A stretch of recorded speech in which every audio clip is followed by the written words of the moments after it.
Gardens. నేను మీ మాధురి. ఈరోజు మనం తాడిబండ హనుమాన్ టెంపుల్ దగ్గర ఉన్నాము.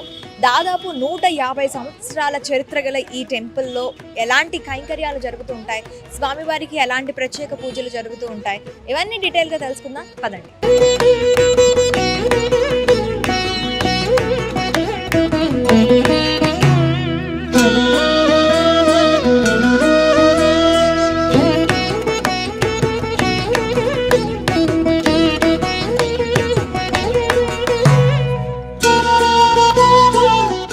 ప్రస్తుతం మనం తాడిబండ హనుమాన్ టెంపుల్లో ఉన్నాం. మనతో పాటు ప్రధాన అర్చకులు శంకర్రావు గారు ఉన్నారు.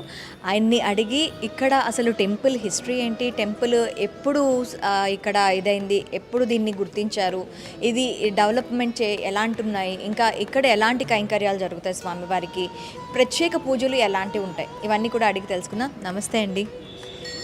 సార్, ఇప్పుడు తాడిబండ హనుమాన్ టెంపుల్ అంటే చాలా ప్రఖ్యాత ఉన్నది. కాకపోతే ఇది ఎప్పుడు ఇక్కడ స్వామివారిని గుర్తించడం జరిగింది, ఇది మనకి స్వయంభూ అని చెప్పి అంటూ ఉంటారు. సో ఇది ఎప్పుడు దీన్ని గుర్తించడం జరిగింది? 1928లో మనకి స్వామివారు వెలిసినట్టుగా మనం గుర్తించాము. అయితే స్వామివారు ఏంటంటే వీరాంజనేయ స్వామిగా వెలిశారు. మనకి గణపతి పక్కన కనబడతాడు. గణపతి సహితంగా వీరాంజనేయ స్వామి ఇక్కడ వెలిశారు. అక్కడ నుంచి ఈ స్థలం అంతా ఏంటంటే వేరే వాళ్ళది. వాళ్ళు ఏంటంటే మేము దేవుడికే డొనేట్ చేస్తాము అని చెప్పి వాళ్ళు దేవుడికి డొనేట్ చేస్తే దాన్ని వచ్చిన రేకుల షెడ్ వేసి దాన్ని అట్లా అంచెలంచెలుగా అందరూ చందాలు వేసుకుంటూ ఈ రోజు నాడు ఈ గుడికి ఈ ఆకారాన్ని తీసుకొని వచ్చారు. ఇక్కడ స్వామివారికి ఏంది అని అంటే శనివారం, మంగళవారం ప్రత్యేక పూజలు చేస్తాము. అట్లానే ప్రతిరోజు కూడా స్వామివారికి అభిషేకము, సింధూర అలంకారము ఉంటుంది, పూల అలంకరణ కూడా ఉంటుంది. శనివారం, మంగళవారం ఏంటంటే బంగారు కవచం కానీ వెండి కవచం కానీ పెడతాము. దానికి తగినట్టుగా ఆ రోజు అలంకరణ అవన్నీ చేస్తాం అన్నమాట. ఆ రోజు ఏంటంటే స్వామివారికి ప్రసాదాలు, భోగాలు అవన్నీ ఉంటాయి. భక్తులు బుక్ చేసుకుంటారు. అట్లానే ఇక్కడ ప్రసాదము వితరణ, అమ్మకం ఉండదు. స్వామివారి అంతమంది భక్తులు వచ్చినా సరే వాళ్ళకి ఉచితంగానే ప్రసాదం పంచుతాము. అట్లానే ఏంటంటే ఇక్కడ ఎవరైనా సరే భక్తులు వాళ్ళ కోరికలు తీర్చాలి అని అంటే ముడుపు అని ఉంటుంది. ఇది నేను 38 సంవత్సరాలుగా ఈ గుడిలో చూస్తున్నా. అంతకుముందు నుంచి ఇది ప్రతీక. ఈ గుడి పుట్టిన దగ్గర నుంచి అదే కోరికలు జరుగుతున్నాయని. ఇక్కడ ముడుపు కడితే ముడుపు కట్టిన 40 రోజుల్లో స్వామివారు వాళ్ళ కోరిన కోరికల్ని తీరుస్తాడు అన్నది అది గొప్ప నమ్మకం. అట్లానే మేము చాలామందిని కూడా అట్లానే చూసాము. అట్లానే మండల ప్రదక్షిణాలు చేస్తారు. ఈ మండల ప్రదక్షిణాలు చేసేటప్పుడు ఏంటంటే 40 రోజులు ప్రదక్షిణం చేస్తే స్వామివారు వారి కోరిక తీరుస్తారు అన్నది కూడా ప్రతీక. మనం తెల్లవారు ఏంటంటే శనివారం, మంగళవారం అయితే 3 గంటలకు గుడి తీస్తాము. మిగతా రోజుల్లో 5 గంటలకు గుడి తీస్తాము. మనము గుడి తీసే టైంకి భక్తులు వస్తారు. 108 ప్రదక్షిణాలు చేసిన వాళ్ళు, 51 ప్రదక్షిణం చేసిన వాళ్ళు ఇట్లా ఉంటారు. వాళ్ళందరూ ప్రదక్షిణాలు చేసుకుంటూ స్వామివారికి వేడుకుంటారు. వాళ్ళు 40 రోజులు ప్రదక్షిణం చేసి పూజకు వచ్చేసరికి అయ్యా మేము ప్రదక్షిణం చేసుకున్నాము, మా కోరిక తీరింది అని మాతోటే చెప్పిన సందర్భాలు చాలా ఉంటుంది. అట్లానే మన జంట నగరాల్లో వాహన పూజలకి ప్రత్యేకత. ఈ వాహన పూజలు ఏంటంటే ఈ జంట నగరాల్లో ఎక్కడ కూడా వెహికల్ తీసుకున్నా సరే ఇక్కడికి వచ్చి కంపల్సరీగా పూజ చేసుకున్నాకనే వాళ్ళు బయటకు వెహికల్ తీస్తారన్నమాట. అది ఒక ప్రత్యేకత ఉన్నది. ఇక్కడ స్వామివారి కైంకర్యాలలో ముఖ్యంగా మీరు ఇందాక చెప్పినట్లు పూర్వభద్ర నక్షత్రానికి సంబంధించి ఎలాంటి అలంకరణలు ఉంటాయి, ఎలాంటి ప్రత్యేక పూజలు ఉంటాయి? ఇక్కడ మనము స్వామివారికి ప్రతిరోజు ఉదయాన్నే అభిషేకం చేసిన తర్వాత మనము చక్కెర పొంగల్ కానీ, బెల్లం పొంగల్ కానీ, రవ కేసరి కానీ, దద్దోజనం కానీ ఉదయం నైవేద్యం ఉంటుంది. మళ్ళీ మధ్యాహ్నం 11:30కి ఆరతి ఇచ్చేటప్పుడు మళ్ళీ బెల్లం పొంగల్ కానీ, చక్కెర పొంగల్ కానీ నైవేద్యం ఉంటుంది. రాత్రికి మళ్ళీ నైవేద్యం, రాత్రి 8:30 గుడి బంద్ అయినప్పుడు. కానీ ప్రత్యేకంగా శనివారం, మంగళవారం నాడు 9 రకాల ప్రసాదాలు స్వామివారికి నైవేద్యాలు ఉదయం ఉంటుంది, మళ్ళీ మధ్యాహ్నం ఉంటుంది, రాత్రికి ఉంటుంది. పూర్వభాద్ర స్వామివారి జన్మ నక్షత్రం. ఆ రోజు నాడు ఏంటంటే ఇంతకుముందు మామూలుగా ఉండేది, కానీ మనకి గుడి ఎండోమెంట్ తీసుకున్న తర్వాత వచ్చే ఈవో మనకి కన్వీనియంట్గా ఉండి స్వామివారికి పూర్వభాద్ర నక్షత్రానికి కాబట్టి ప్రత్యేకంగా ఏదైనా మనం ప్రతి నెల చెయ్యాలి అని ఆమె చెప్పడము, మేము కూడా దానికి సరే అనడం వలన స్వామివారికి మన్య సూక్తం అంటే చాలా ఇష్టం. మన్య సూక్తం ఒక్కసారి స్వామివారి ముందర నిలబడి మనము చెబితే మనము చేసుకున్న పాపాలన్నీ పటాపంచలైపోయి అట్లాగనే మనకి ఏది కావాలంటే అది స్వామివారు మన ఎదురుగుండా ఉండి మనకు ఆశీర్వదిస్తూ ఉంటారు. అందుకు మన్యసూక్త హోమం పెడదాము అని చెప్పి ప్రతి పూర్వభాద్రకి మన్యసూక్త హోమం ఉంటుంది. అట్లానే ఏంటంటే ఒక్కొక్క పూర్వభాద్రకి స్వామివారికి ఒక్కొక్క రకమైన అలంకారం, తమలపాకుల అలంకారం అని, తులసి అలంకారం అని, తర్వాత చామంతుల అలంకారం అని, స్వామివారికి వడల ఇష్టం అలాగని వడల అలంకారం అని, ఇక మొత్తం మనకి ఎన్ని అయితే ఉంటాయో అన్ని రకాల అలంకారాలు, స్వామివారికి పండ్లతో అలంకారము, ఇట్లా ఒక్కొక్కటి విశేషంగా చేస్తామన్నమాట. అట్లానే భక్తులు ఏంది అని అంటే ఇన్నాళ్ళు వాళ్ళకి అందుబాటులో లేదు, ఇప్పుడు అందుబాటులోకి వచ్చింది కాబట్టి అభిషేకం చేసుకునే భక్తులు ఆ అభిషేకానికి వస్తున్నారు, హోమం చేసుకునే భక్తులు హోమానికి వస్తున్నారు. అలాగే అలంకారానికి వచ్చే భక్తులు కూడా అలంకారం మేము ఈ నెలలో చేయిస్తామంటే మేము ఈ నెలలో చేయిస్తామని చెప్పేసి వస్తున్నారు. అయితే ఇవన్నీ ఏంటంటే మాకు దేవాలయ అధికారులు మాకు కోఆపరేషన్ చేయడము, మేము ఈ అలంకారాలు చేస్తూ ఉండడము, ఇవన్నీ ఒక ఎత్తు అయితే ఈ అలంకారాలని మీడియా వాళ్ళు ప్రత్యేకంగా వచ్చి ఈ అలంకారాలని భక్తులకు చూపించి ఈ దేవస్థానం యొక్క ప్రత్యేకత ఇదని చెప్పడం వల్ల కూడా ఇంకా భక్తులు బాగా, మేము మొన్న టీవీలో చూసామండి, చాలా అలంకరణ బాగుందండి, ఆ అలంకారం మేము చేసుకుంటే బాగుంటుంది. ఇట్లా మీడియా వాళ్ళు కూడా స్వామివారి యొక్క గొప్పదనాన్ని గుర్తించి వాళ్ళు ప్రజల్లోకి తీసుకొని వెళ్ళారు. కాబట్టి స్వామివారికి ఎటువంటి లోటు లేకుండా ప్రతి పూర్వభాద్రకి ఒక్కొక్క రకమైన, ఒకరోజు అరటి చెట్లు గంధమాదన దీంట్లో ఉండాలని చెప్పి స్వామివారికి ఒకరోజు మొత్తం దేవాలయంలో అరటి చెట్ల అలంకారం. అట్లాగే ఏంటంటే ఆయనకి ఏమైతే ఇష్టం ఉంటాయో అన్ని రకాలతోటి స్వామివారికి ప్రతి పూర్వభాద్రకి అలంకారం చేస్తాం. అలంకారం చేసిన తర్వాత వచ్చే భక్తులకి ప్రసాదాలు ఇస్తాము, ఎవరైతే చేయించుకున్నారో వాళ్ళకి. అలాగనే గుడికి దేవాలయానికి వచ్చే ప్రతి భక్తుడికి ఉచితంగానే ప్రసాదం పెడతాం. ఇది ఈ దేవాలయం యొక్క ప్రత్యేకత.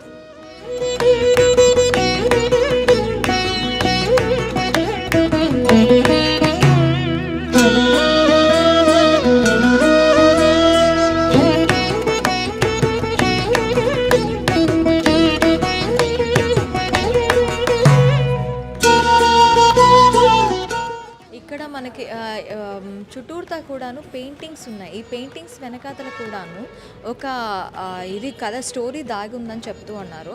ఇవి సుందరకాండ నుంచి తీసుకున్న ఘట్టాలా లేకపోతే వేరే ఎక్కడి నుంచైనా తీసుకున్న ఘట్టాలా?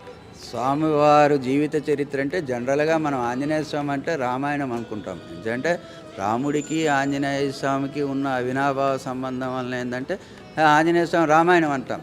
కానీ ఆంజనేయ స్వామి జీవిత చరిత్ర పూర్తిగా తెలుసుకోవాలి అనుకున్న వాళ్ళు ఎవరైనా సరే పరాశర సంహిత అనే ఒక గ్రంథం ఉన్నది. ఆ గ్రంథము 18 వాల్యూమ్స్ ఉంటాయన్నమాట. ఆ గ్రంథంలోని చూస్తే మనకి స్వామివారి యొక్క మొత్తం జీవిత చరిత్ర మనకి తెలుస్తుంది. అట్లానే ఈ దేవాలయానికి వచ్చిన తర్వాత ఉష్ణవాహనం, ఉష్ణం అంటే ఒంటె, ఉష్ణవాహనము ఎందుకు పెట్టారని చాలామంది భక్తులు అడుగుతారు. ఉష్ణవాహనము స్వామివారికి వాహనము. ఎందుకు ఉష్ణ అనే చాలామంది ఏంటంటే గజవాహనం ఉంటుంది, హంసవాహనం అంటే ఒంటె, గజవాహనం ఉంటుంది, హంసవాహనం ఉంటుంది, గరుడ వాహనం ఉంటుంది. ఉష్ణవాహనం చూడలేదు. ఉష్ణవాహనం అంటే స్వామివారు ఆంజనేయ స్వామి అంటే వాయువేగం, వాయుదేవుడు పుత్రుడు వాయువేగంతో ప్రయాణిస్తూ ఉంటారు. ఆ వాయువేగంతో ప్రయాణించినప్పుడు నేను స్మరించుకుంటే స్వామివారు గాలిలో వచ్చి రాను, మనకు గాలి కనబడదు. అట్లానే స్వామివారు వచ్చి వెళ్ళిపోయారంటే నేను వచ్చిన వెళ్ళిపోయాను అంటారు. కానీ గాలి మనకు కనబడుతూ స్వామివారిని మనం చూడలేము. అందుకు ఒక భక్తుడు ఆయన గురించి తపస్సు చేసి, స్వామి నువ్వు వాయువేగంతో వచ్చిపోతుంటే నిన్ను కనులారా వీక్షించాలంటే భక్తుడి వశం కావట్లేదు, కాబట్టి నువ్వు అతి నెమ్మదిగా నడిచే దీని మీద వస్తే, జంతువు మీద వస్తే, వాహనం మీద మిమ్మల్ని కనులారా తరిస్తాము అని చెప్పి భక్తుడు కోరుతాడు. ఆ కోరిక మీద అతి నెమ్మదిగా నడిచే వాహనము ఒంటె. అయితే మనం తాబేలు కూడా ఉంటుంది అని, అది కూడా నెమ్మదిగా నడుస్తుంది అని అందరూ కొంతమంది క్రాస్ చేశారు. కాకపోతే ఏంటంటే అది ద్విచరము, అవతల అటు ఉంటుంది, యువతలు ఇటు ఉంటుంది. కానీ ఈ ఒంటె అన్నది ఇటు పక్కనే, ఎంత ఇసుకలోనైనా సరే ఎక్కడైనా సరే నిదానంగా దాని యొక్క పద్ధతిగా అది చేసుకుంటూ వెళ్తుంది. కాబట్టి ఒంటెని వాహనంగా చేసుకొని స్వామివారికి కళ్యాణమైంది. కళ్యాణము అదేంది, బ్రహ్మచారి కదా అంటారు. ఎప్పుడైనా సరే మగవాడి జీవితంలో 3 దశలు ఉంటాయి. ఆ 3 దశలు ఏంది అనంటే బ్రహ్మచారి, గృహస్థ బ్రహ్మచారి, సంసారి. బ్రహ్మచారి అంటే పూర్తిగా పెళ్లి చేసుకునేవాడు, గూటక బ్రహ్మచారి అని కూడా అంటారు వాళ్ళని. గృహ గృహస్థ బ్రహ్మచారి అంటే పెళ్లి చేసుకుంటాడు కానీ సంసారం చేయడు అనమాట. స్వామివారు కూడా సూర్యదేవుడి దగ్గర విద్యను అభ్యసిస్తున్నప్పుడు నవవ్యాకరణాలు నేర్చుకోవాలంటే గృహస్థుడికి మాత్రమే చెప్తాము అని చెప్పి సూర్యుడు అంటాడు. అయ్యా నేను బ్రహ్మచారిని, పెళ్లి చేసుకోమంటే నాకెట్లా కుదురుతుంది, మరి నువ్వు పెళ్లి చేసుకోకపోతే నువ్వు చెప్పనంటే నేను పండితుడిని ఎట్లా అవుతాను, ఈ చిక్కుముడికి అర్థం నువ్వే ఇవ్వాలంటే అప్పుడు ఆయన చెప్తాడు, నువ్వు వివాహం చేసుకో, సంసారం చేయకు, ఈ కల్పంలో నీకు వివాహం అవుతుంది, ఆమె తపస్సుకు వెళ్ళిపోతుంది, వచ్చే కల్పంలో నీకేంది అని అంటే వివాహం కళ్యాణాలు జరిపిస్తారు భక్తులు అని చెప్పి అంటారు. అంటే మరి అట్లా అంటే నువ్వు గృహస్థ బ్రహ్మచారిగానే ఉంటావు అని చెప్పి చెప్తాడనమాట. అందు గురించని పెళ్లి చేసుకున్నా సరే ఆయన బ్రహ్మచారిగానే ఉన్నాడు. ఈ కల్పంలో మనము జ్యేష్ఠ శుద్ధ దశమి నాడు ఆయన వివాహం అయింది కాబట్టి ఆ సందర్భంగా ఆయనకి కళ్యాణం మనం గుళ్ళో జరిపిస్తాం. కాబట్టి ఆ భక్తుడు కోరిక మీద ఏంటంటే సువర్చలాదేవి, ఆంజనేయ స్వామి భార్య పేరు సువర్చలాదేవి, ఆమెను తీసుకొని సతీ సమేతంగా ఉష్ణవాహనాన్ని అధిరోహించి ఆ భక్తుడికి దర్శనమిచ్చి, ఇక నుంచి ఏ భక్తుడికైనా సరే నిన్ను స్మరించుకుంటే నువ్వు నెమ్మదిగా రావాలి కాబట్టి వాహనాన్ని అధిరోహించి రానాయన అని చెప్పి ఆ భక్తుడి కోరిక మీదని ఉష్ణవాహనం మీద వస్తూ ఉంటాడు. ఇవన్నీ ఏంది అని అంటే మనకి పరాశర సంహిత అనే గ్రంథంలో ఉంటుందన్నమాట. థ్యాంక్ యూ అండి, థ్యాంక్ యూ వెరీ మచ్. చూసారు కదా, టెంపుల్ విశేషాలతో పాటు మనకి తెలియని ఆంజనేయ స్వామి వారి ఎన్నో వృత్తాంతాలు. ఆయన మనకి బ్రహ్మచారిగానే తెలుసు, కాకపోతే గృహస్థు బ్రహ్మచారి అని ఈరోజు మనం తెలుసుకోగలిగాం. మరొక ఇంట్రెస్టింగ్ అంశంతో మేము ముందుకు వస్తాం. Stay with us. స్వామి జనవరి 22 ఇక్కడ మనకి అయోధ్యలో రామ ప్రతిష్ట, ప్రాణ ప్రతిష్ట జరుగుతుంది. మరి దానికి సంబంధించి మన దగ్గర ఇక్కడ గుడిలో కానీ అక్కడ అయోధ్యలో కానీ ఎలాంటి కైంకర్యాలు నిర్వహించబోతున్నారు? మనకి ఇక్కడ గుడిలో అంటే మరి రాముల వారి ప్రతిష్ట అన్నప్పుడు ఆయన శిష్యుడు కాబట్టి ఆంజనేయ స్వామి ఆయన మొదలే గెంతుతాడు. మరి గురువుగారి ప్రాణప్రతిష్ఠ అన్నప్పుడు ఇంకా శిష్యుడు ఆగుతాడా, ఇంకా గెంతుతానే ఉంటాడు. అందుకే మొన్న ఎవరో భక్తుడు, ఆ భక్తుడు ఈ భక్తుడిని, ఈ గురువుగారు నమ్ముకుంటే ఈ గురువుగారు ఆ గురువుగారి దగ్గరికి ఏంటంటే లడ్డు 1265 కిలోల లడ్డూని ఒక భక్తుడు తయారు చేసి ఆంజనేయ స్వామి గుడి దగ్గర నుంచి మేము యాత్ర ప్రారంభిస్తాం. ఎందుకు అన్నారంటే ఆయనకి మన తాడబందు గుడి అంటేనే ఆయనకి ఇష్టమట. అంచేత ఆయన ఆ లడ్డూని తెచ్చి మనకిక్కడ పెడితే ఇక్కడి నుంచి స్వామివారు ఏంటంటే మా గురువుగారికి నేను చేరుస్తాను, మీరు చేర్చేది ఏందని చెప్పి ఆయన నేను కాపలా వస్తానని చెప్పి ఈయన వెళ్ళి లడ్డూని అక్కడ చేరుస్తున్నాడు అనమాట.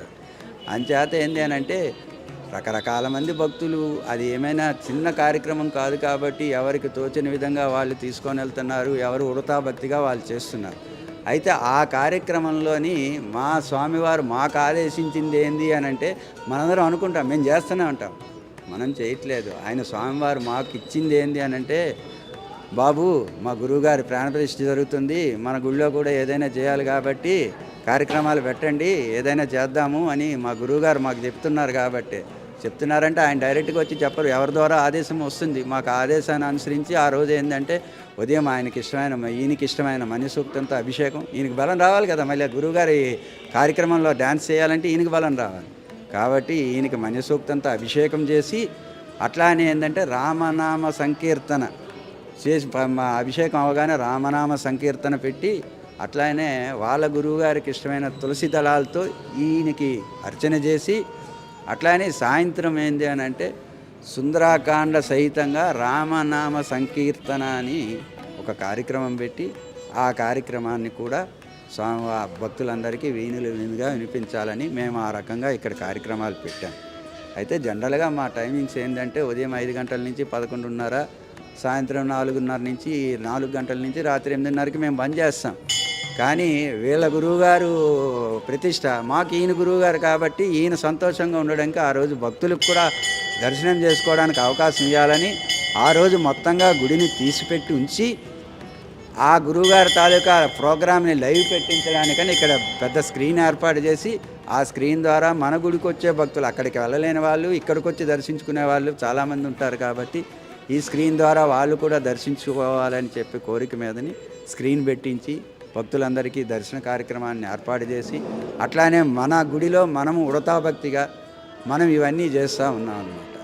ఇది మేము మా గుడిలో శ్రీరామ అయోధ్యలో ప్రతిష్ట కార్యక్రమం తరఫులో మా గుడి నుంచి మేము చేస్తున్న ఈ చిన్న కార్యక్రమం. అయితే ఇప్పుడు ఆ రోజు బాలరాముడికి ప్రతిష్ట కాబట్టి ఇంకా ఎలాంటి కార్యక్రమాలు ఉండబోతున్నాయి? ఆ రోజు నాడు చాలామంది, అది మనము మాటలలో చెప్పాలనేటటువంటి కార్యక్రమం. అట్లానే నేను చెప్పడానికైనా మీరు అడగడానికైనా మనకే మాటలు వణుకుతున్నాయి. ఎందుకంటే ఆ నామం తలుచుకుంటేనే మనలో ఒక వైబ్రేషన్ వచ్చేస్తుంది. మనం అది ఏంది అని అంటే వరల్డ్ వైడ్గా జనాలు, ప్రపంచ భక్తులు వస్తున్నారు. దానికి కార్యక్రమాలకు ఒక్కొక్కటి చేస్తూ ఉన్నారు, ఒక్కొక్కరు ఒక్కొక్క రకంగా ఇది చేస్తూ ఉన్నారు. కాబట్టి ఇది నభూతే నభవిష్యత్ అన్నట్టుగా ఉంటుంది అని ప్రతి ఒక్క భక్తుడు నమ్ముతున్నాడు. కాబట్టి ఆ రేంజ్లోనే ప్రతిష్ట ఉంటుంది, అంతకి ఇంకా ఏమాత్రం తగ్గదు అని మా నమ్మకం. థ్యాంక్ యూ అండి, థ్యాంక్ యూ వెరీ మచ్. చూసారు కదా, జనవరి 22న ఇక్కడ కూడా అక్కడ పోటీ పడుతూ ఇక్కడ కూడా స్వామివారికి కైంకర్యాల్లో భాగంగా ప్రత్యేక పూజలు నిర్వహిస్తాము. అక్కడ ఏదైతే అయోధ్యలో ప్రాణప్రతిష్ఠ జరుగుతుందో ఆ ప్రాణప్రతిష్ఠకి సంబంధించి ఏదైతే పూజలు అక్కడ నిర్వహిస్తుంటారో వాటిని ఇక్కడి భక్తులు, అక్కడికి వెళ్ళలేని భక్తులు ఇక్కడికి వచ్చి లైవ్ స్క్రీన్ ద్వారా చూసే అవకాశాలు కూడా కల్పిస్తున్నామంటున్నారు. మరొక అంశంతో వస్తాం. Stay with us.